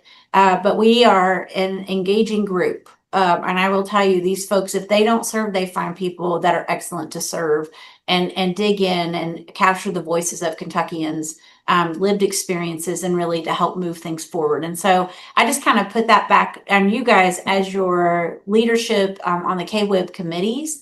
Where do you see us fitting in, or are we a voice for you? How can we partner with you in an effective way that continues to let you meet your goals and expectations, but can help expand the reach of what you're trying to accomplish? Lakeisha, you want to go first? No, I'm happy to, yes, jump in. So I think especially at the KWIB level, it's really going to be awareness. So I think we're still in that phase of cultivating what does that strategic plan actually look like? Like, we've identified those areas. When it comes to education next steps, or what's the role of the business community, I really see this group as being a place to maybe discuss and even validate, to see, hey, are you hearing similar things? And then an additional place to say, how do we continuously streamline and coordinate on the next steps? So again, with it being still fresh and not necessarily published, it's hard to know what the exacts are, but that's kind of really high level where I see the benefit and really power of this group being, is amplifying and validating and continuing to shape some of those things that we want to put together. Yeah, this is Johnny Collette. I completely agree.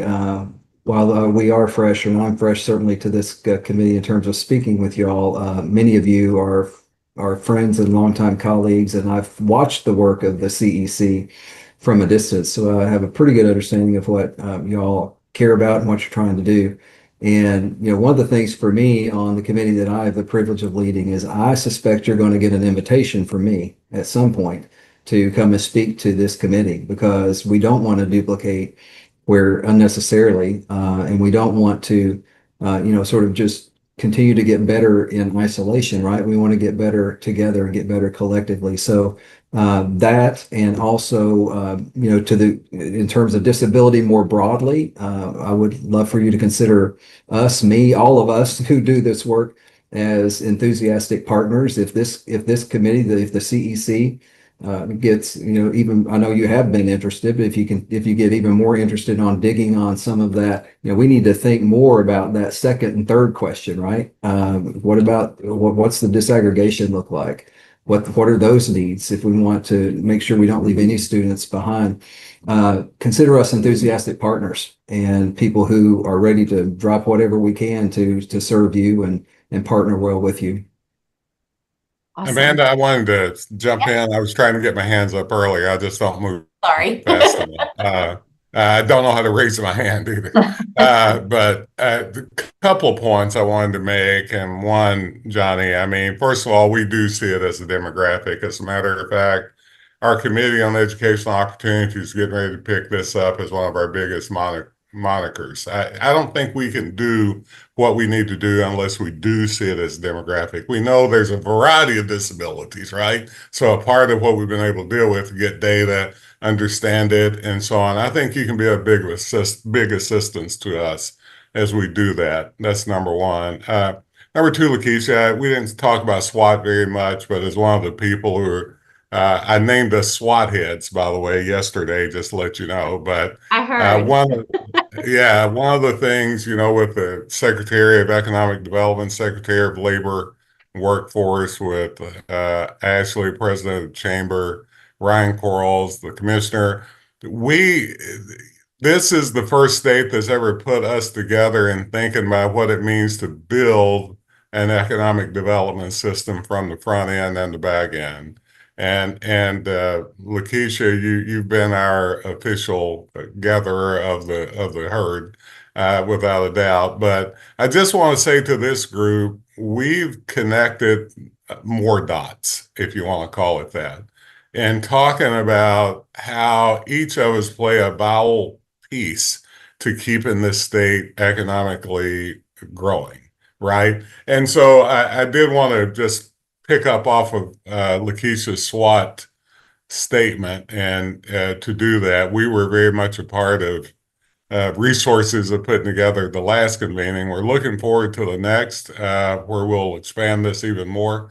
But just know that this has extended fairly deep into silos that was never supposed to meet based on bureaucratic terms, and that we burned down those silos and created what we call, really, I call it a cabal. Other people call it more positive words, but really a way to think about how we all have skin in this game. And Continuum is very much, I agree, Johnny, that mechanism by which we can bring some of the, if nothing else, information or knowledge to light about how we're doing that.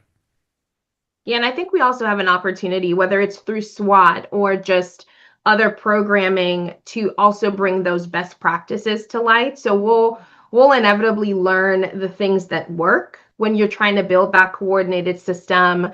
But also some things are going to flop, right? So I think there's also great learning and understanding when you're able to learn from both sides of that coin, because this really is going to be designed, like, how do you create a more streamlined, seamless workforce system for the employers? So we're going to have a lot of employer input there, and I think we'll be able to share that information with this group as well. Very helpful. I'd love to hear from folks from different perspectives: student perspective, the education perspective, post-secondary and K-12, pre-K. What stands out to you in these conversations today, or a regional perspective, a data perspective, policy, that really stand out to you as maybe common themes or where you fit, how we look at education, how we look at our student demographics as our future employer demographics? I think that's a great point, Johnny, that you brought up. You know where I stand on it. I'd love to hear your thoughts, just initial thoughts or questions that come to mind, or how does this even fit with what we're doing? Be really honest about it, because I think we have to look at the whole pipeline piece to really figure out where we go and how we use our time and our influence effectively. So I'd love to hear from you.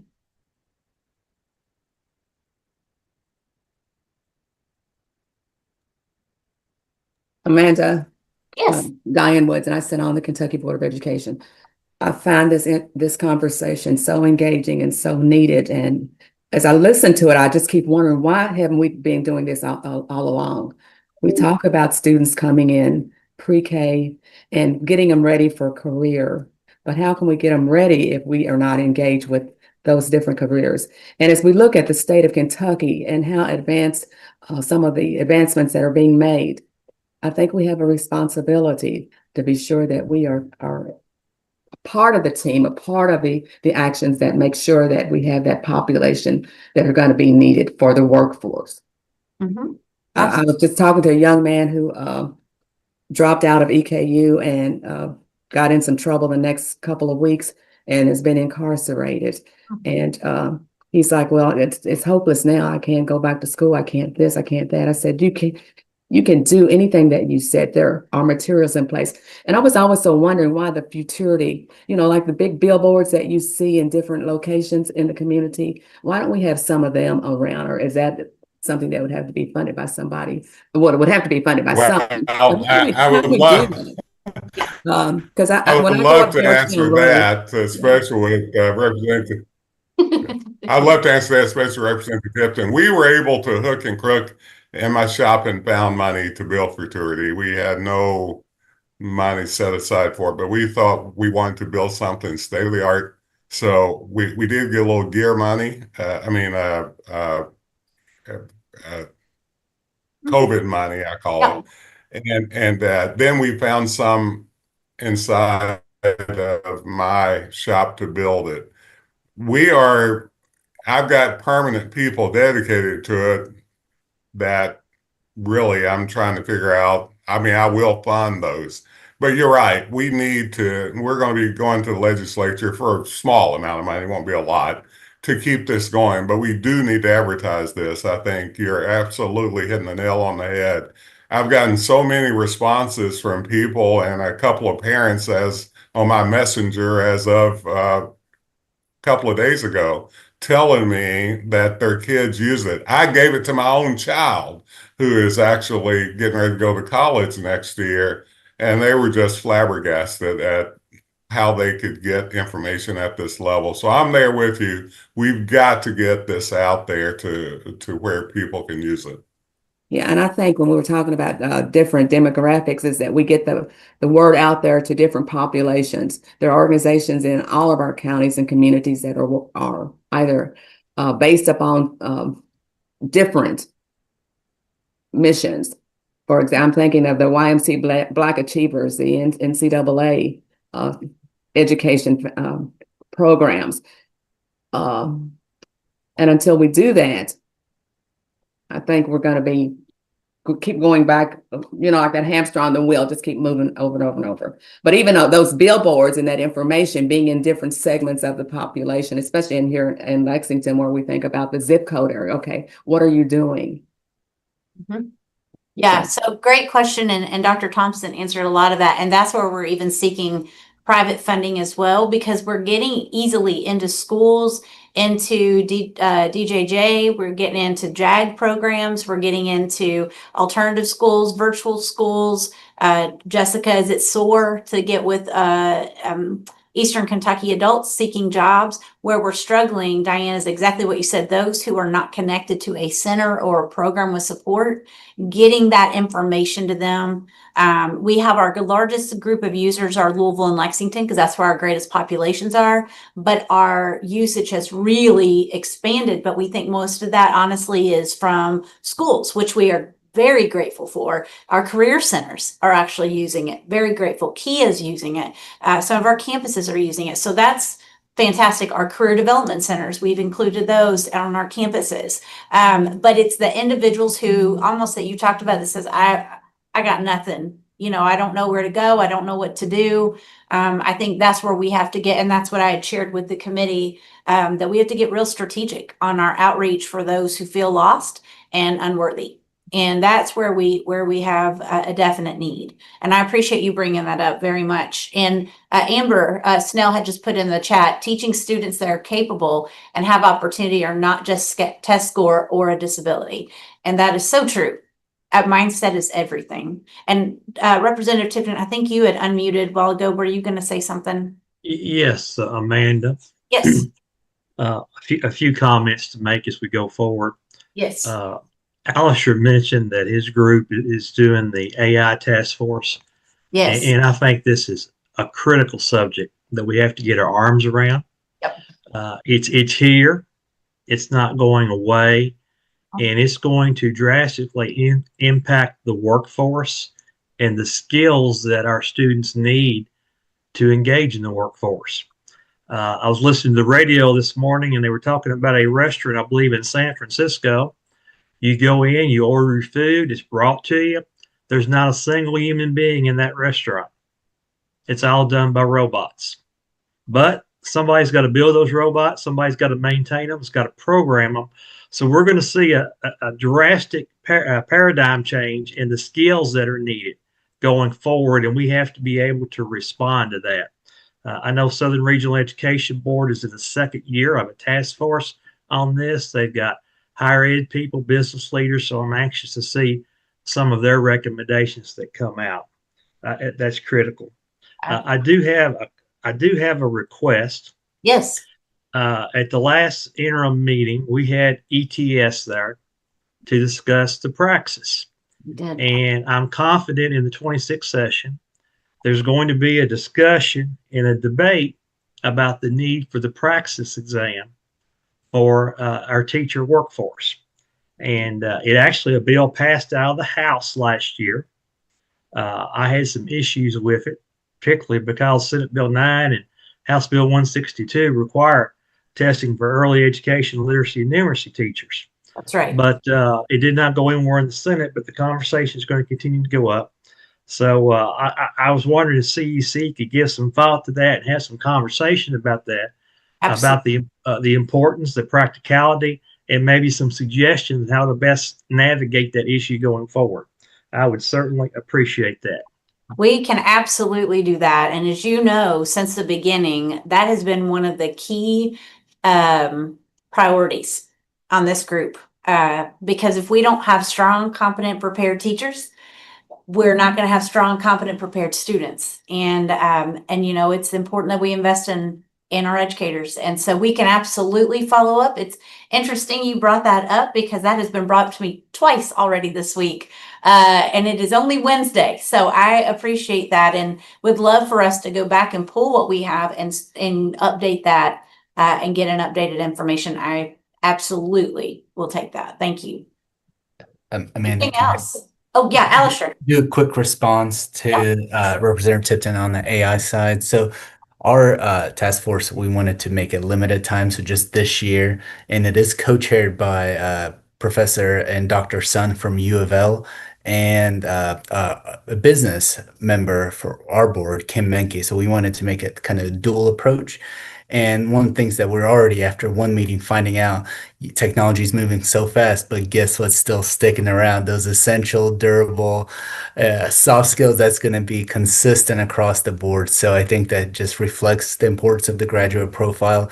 So as we embrace whatever this is, AI that's going to change lives, we're still going to lean on those foundational skills that we need to navigate the machines and us as humanity. So thank you for that point. We're a lot to learn. And one thing to note, we spoke to National Governors Association, and we're not behind. We're right there learning and understanding how this impacts the workplace. And so we are right there with some leading states in this effort.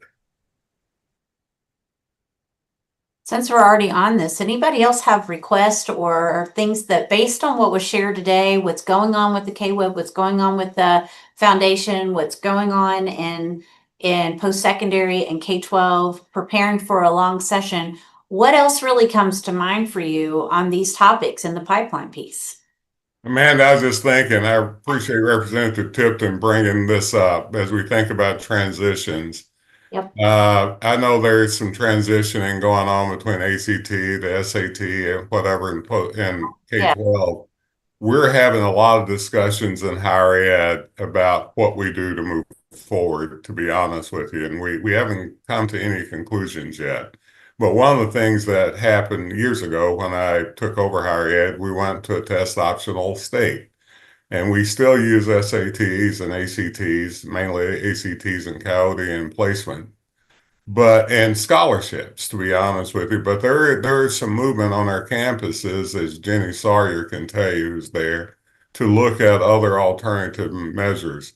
Although not early in the year, but later in the year, we will have some of these things pretty well decided. And I think there may be a need for an update because that's really going to affect those that are coming out of anywhere they may come out of, Dr. Gregory, uh, high school or equivalency or wherever the case may be, to look at how they're going to start transitioning into college with the most opportunity for that college to be affordable, at least, as well as testing where they go and how they're placed and so on. So I will bring that up as a conversation toward the end of, our beginning of next year. No, I appreciate that. And that is a topic, I believe that's still on hold on where that transition is, but it's still a pain point. I think people would appreciate discussing and thinking ahead. Anything else? This all relates. It all ties in together. I will jump in, Amanda. I'm just having a middle school background and now at the high school level. I'm curious. Futurity is an amazing resource, and I'm sharing it with anybody and everybody I can. How does that tie into student ILPs, or does it? And if it doesn't, it should. And then at what, I know the ILPs are utilized at the middle school level, but I'd be very curious as to how many middle school districts, schools utilize a career options type class to actually explore those career pathways before students have to select them going into the high school level. Because I know for our eighth graders formally, they would determine their pathway going in as an eighth grader and not really have any idea other than a tour of the ATC center that looked like a cool opportunity. And so you had some kids that were able to go into those CTE pathways, but then your college and career bound kids or your AP/dual credit kids, they're not really then continuing too much career exploration and going to the college level with not a lot of idea of what is truly out there for them. So I think we have some amazing resources, but how do we intentionally get them into the hands of the students that need them? Yes, so excellent question. And some of the things that you mentioned, Amber, specific to middle school is exactly what the Middle School Exploration Planning Grant is doing, is really digging into the relevance and quality and exposure and how we can improve the experience and really not just check a box. The other piece with the IOP, when it was in first development, we had agreed with KDE not to collect individual information from underage students because we didn't want to have an account and then have that data in our hands. So what we're exploring with KDE actually are options for the IOP, because the number one request we get is how can I track when my students are on here to do their career exploration and the requirements of the IOP. One of those, I would say, well, let's look at the requirements of the IOP and make sure, nothing is set in stone that can't be changed or updated, because it's not about the checkbox, as you all know. I'm not telling anybody anything you don't know. It's really about the process and about the advising of future opportunities, middle school into what's available in high school, and high school what's available afterwards, right? And how you build that out. And so we are exploring that, Amber. We're also exploring a grant to support the living wage calculator. So it also supports the financial literacy and budgeting and planning in life with actual wages and locations in the state. So those are absolutely the things we are working towards and trying to secure funding for, but also really looking for a secure way to do that does not jeopardize any student or give us any data we don't need. And so that's what we're working towards. But that is definitely when we meet with counselors, advisors, career coaches, that's what they say if they're in K-12. Like if we just had a way to capture this, then that would fulfill our ILP plan. But I don't want it to just fulfill a plan. I really want it to be a personalized experience. So I appreciate your question, and we'll keep you guys updated. We have a couple avenues of funding that we're trying to pursue, and but we'll see. And as you know, we did request some money from the General Assembly just for that maintenance and development. It's really not even for staff, it's for keeping it going. And thank you for sharing it very much. Anything else? This has been super helpful.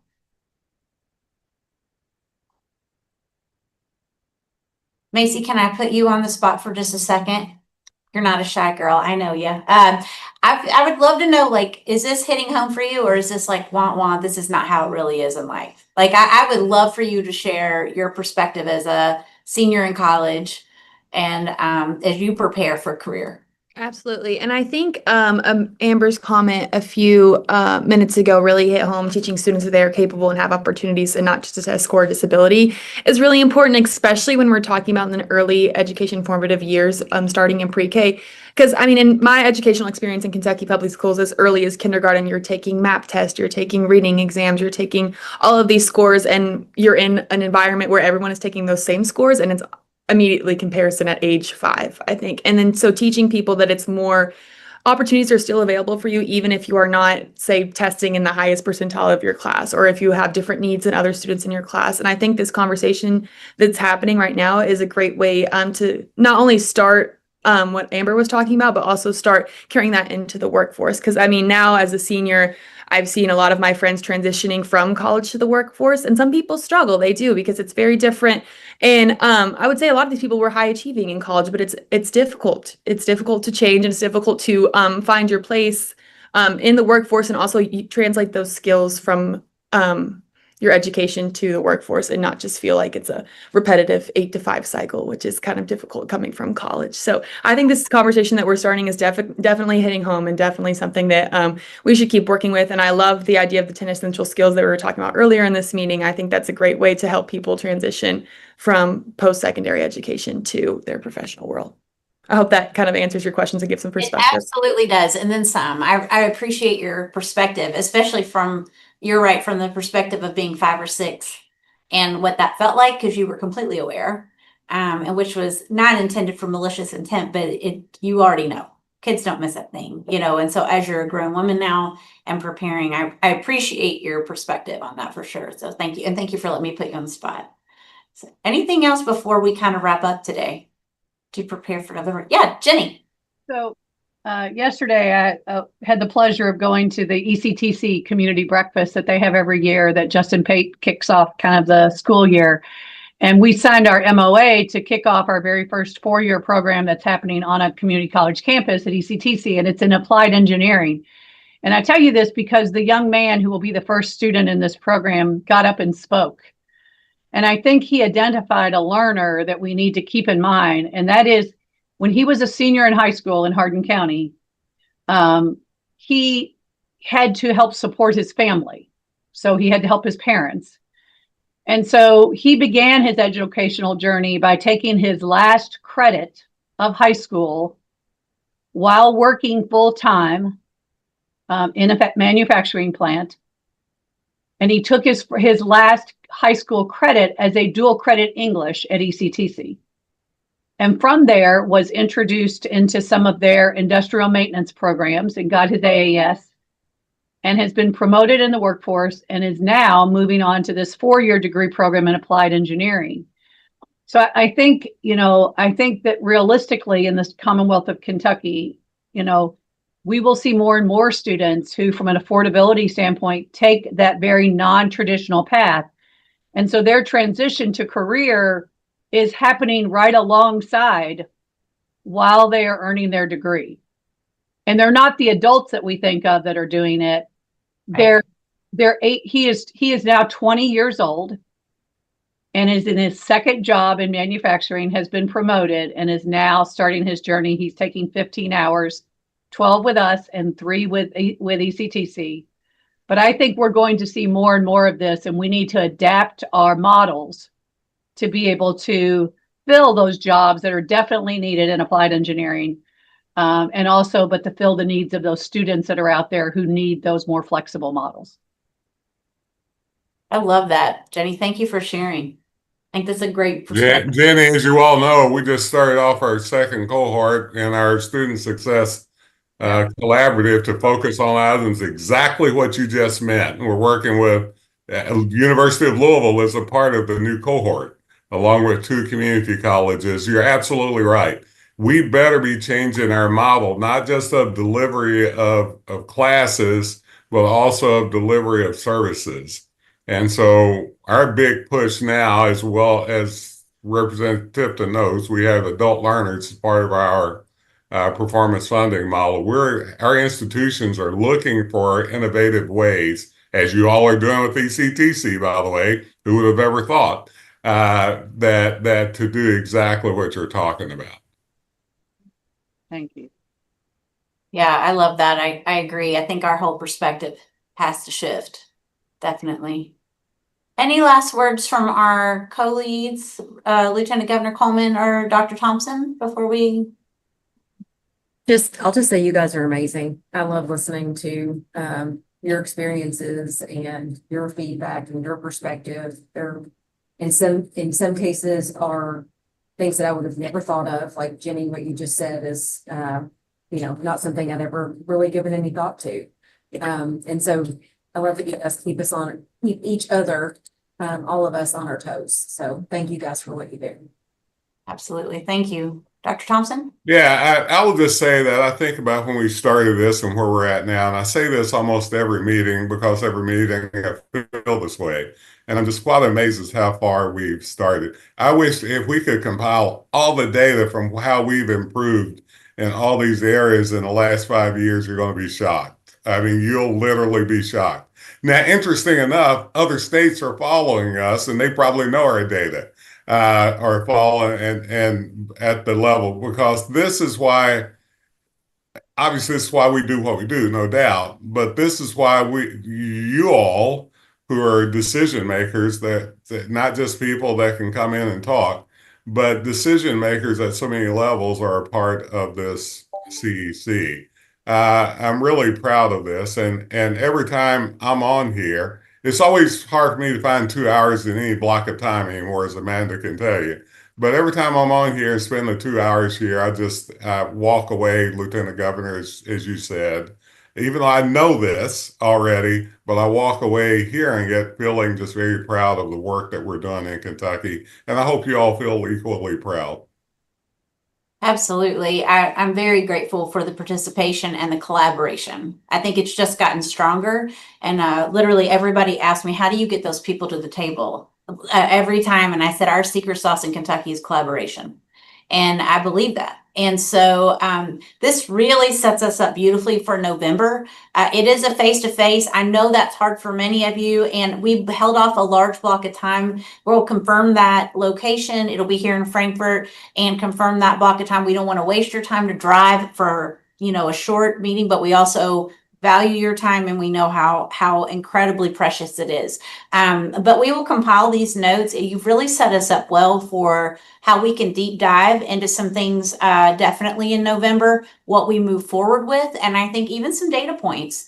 To your point, we did not bring data today because there's not a lot of data around work-based learning and partnerships. What Alisher talked about with the apprenticeship pieces are probably the strongest, but there's a lot of missing pieces that we don't know about. And even Johnny, when the questions Amber asked you, I think there's some missing data that we could share around that, to dig in. So I'm just really encouraged. I will follow up with an email if our notes. Also, Alisher had a one-pager, and I will send to you also the PowerPoint from today and some upcoming events and a futurity ad. So lots of things going on around our state, and I just am so grateful for everything that you do. So other than that, we will see you hopefully November 19th 10 to 3 right now, tentative, but it probably will not be that long. And we will finalize our time and get that invitation to you as soon as possible. But otherwise, have a great afternoon and thank you for your leadership.